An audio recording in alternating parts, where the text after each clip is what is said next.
রমজান মাস আসুক, যদি কোনো হাফেজ সাহেব একটু ধীর স্থির ভাবে পড়ে, নামাজে দেরি করে তারাবিতে, কি হাফেজ আনলিবে একদম স্পিড নাই, যে হাই স্পিড হতে হবে, যেন ফেরেশতারাও খুঁজে না পায় মাল পড়ছে কোথায়।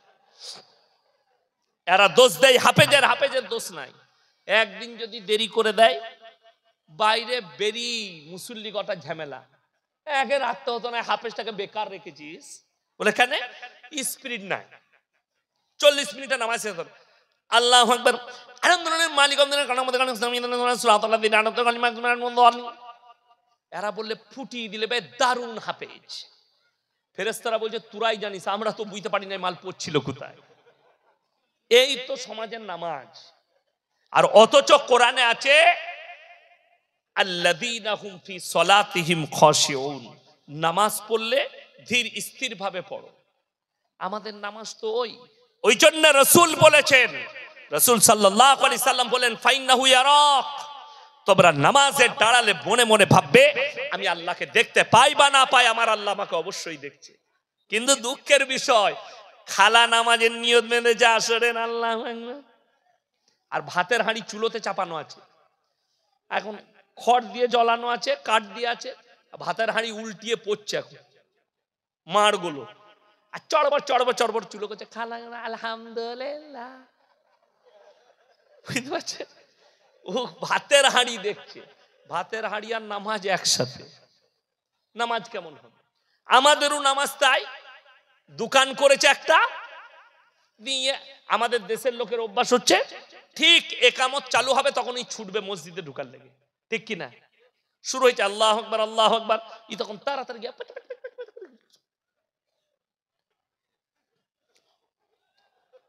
নিয়ত বেঁধে, আর মনে পড়ছে না ক্যাশ বাস্কতে চাবি লাগিয়েছি না লাগাই, নামাজটা কেমন হবে?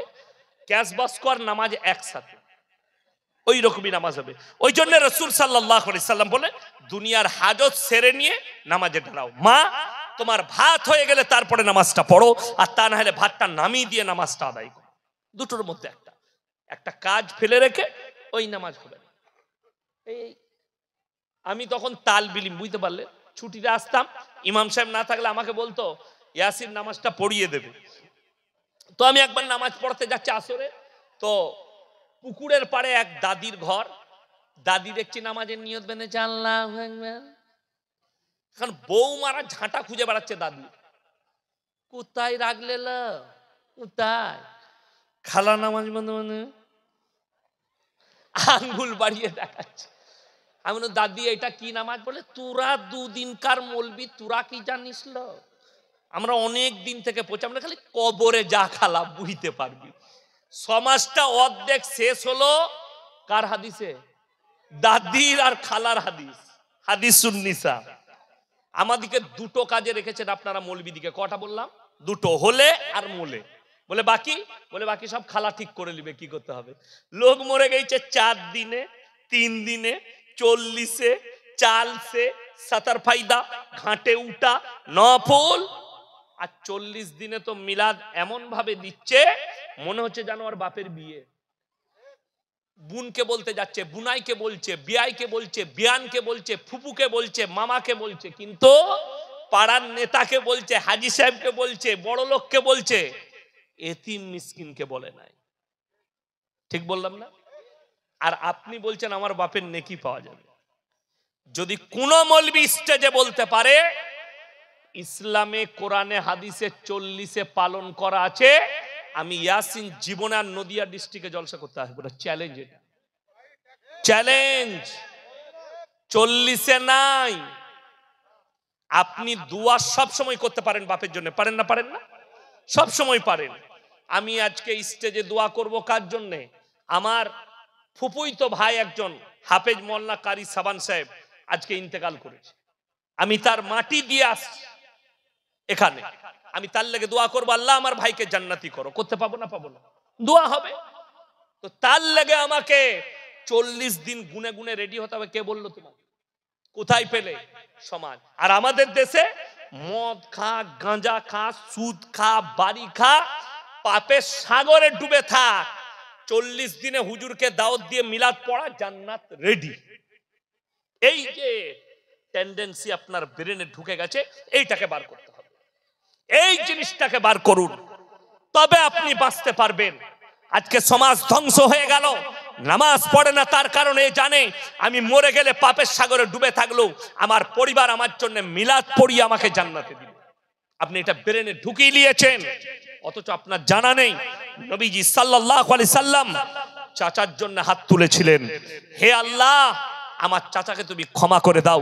আল্লাহ অর্ডার দিলেন, নবীজিকে নিষেধ করলেন, মা কানা লিন নবী ওয়াল্লাযিনা আমানু আন ইস্তাগফিরু লিল মুশরিকিন ওয়ালাউ কানু উলি কুরবা।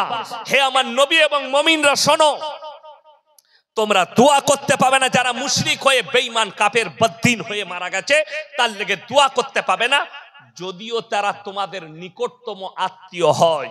এরপর ভেবে দেখুন, আমাকে ভাড়া করে এনেছেন, আচ্ছা কোন মৌলবীর দোয়া শুনেছেন?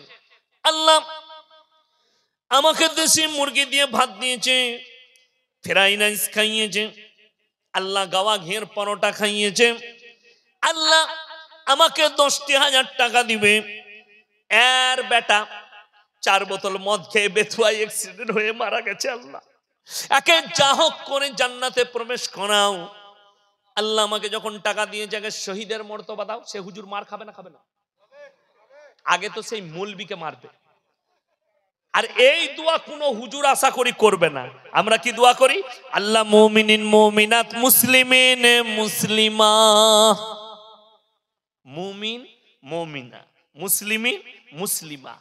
কোন হুজুর বলবে না মাতালকে, গাঁজাখোরকে, সুদখোরকে জান্নাতে যাও। আল্লাহ চিরজীবন সুদ খেয়ে মারা গেছে, আল্লাহ আমাকে আল্লাহ জান্নাতে দাও। সে আগে কেলানি খাবে যে এই দোয়াটা করবে। রেডি হয়ে থাকতে হবে। আমার ভাই, অনুরোধ করে বলে যাচ্ছি, আপনাকে পাপ থেকে সরে আসতে হবে।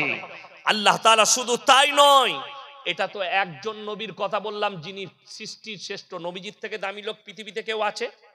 কিয়ামত পর্যন্ত আসবে। যদি আল্লাহ নবীকে নিষেধ করেন তুমি তোমার চাচার জন্য দোয়া চাইতে পাবে না, তা আমার মতো ফুটো মৌলবীর আর কি দাম রইল? কথাটা বুঝতে পারেননি? শুধু তাই নয়, বলে দিই, হযরতে নূহ নবী পৃথিবীর যতগুলো আল্লাহ নবী পাঠিয়েছেন সব থেকে বেশি ইসলামের প্রচার করেছেন নূহ নবী।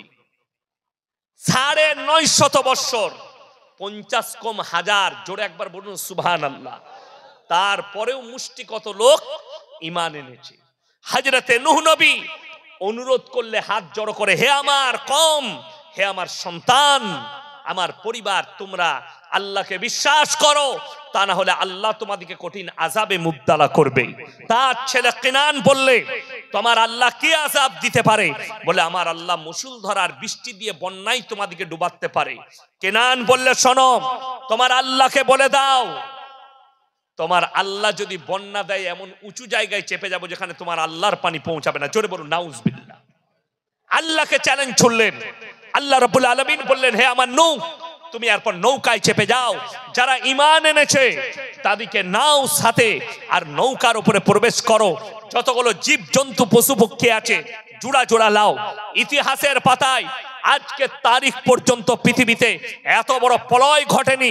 মুফাসসিরিনরা লিখছেন, মুহাদ্দিসিনরা লিখছেন যে সমুদ্রের পানিকে আল্লাহ তাআলা 1250 ফুট উপরে তুলে দিয়েছিলেন। নূহ নবী দেখতে পাচ্ছেন তার ছেলে কেনান পানিতে ডুবে মারা যাচ্ছে।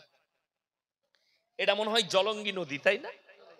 এই জলঙ্গি নদীতে যদি কোনো বাচ্চা পড়ে যায়, তার বাপ যদি পাড়ে দাঁড়িয়ে থাকে ঝাঁপ দেবে না? দেবে না? যদি বাপ সাঁতার নাও জানে তাও ঝাঁপ দেবে। সন্তানকে বাঁচাতে হবে। হযরতে নূহ নবী আল্লাহর কাছে হাত তুলে বসলেন আর বললেন, লা আসিমাল ইয়াউমা মিন আমরিল্লাহ। ওগো আল্লাহ, এ আমার অরসজাত পুত্র, আমার কষ্ট হচ্ছে, আল্লাহ তুমি আমার সন্তানকে বাঁচিয়ে নাও। আমার আল্লাহ ধমক দিলেন, লামিনাল খাসিরিন, যে আমাকে মানেনি, আমার নবীকে মানেনি, আমার দিনকে মানেনি, তার জন্য আমার কাছে দোয়া করো না। তুমি যদি আর একবার দোয়া করো, আমি তোমাকেও ক্ষতিগ্রস্তদের মধ্যে ফেলে দেব। এটা কোরআন। আল্লাহ ধমক দিলেন নূহ নবীকে, হাত নামিয়ে নাও, দোয়া করতে পাবে না। নূহ নবী সন্তানের জন্য দোয়া করতে পাইনি, আল্লাহ নিষেধ করলো। আর তুমি বলছো হুজুর সাহেবকে দাওয়াত দিয়ে জান্নাতে যাও।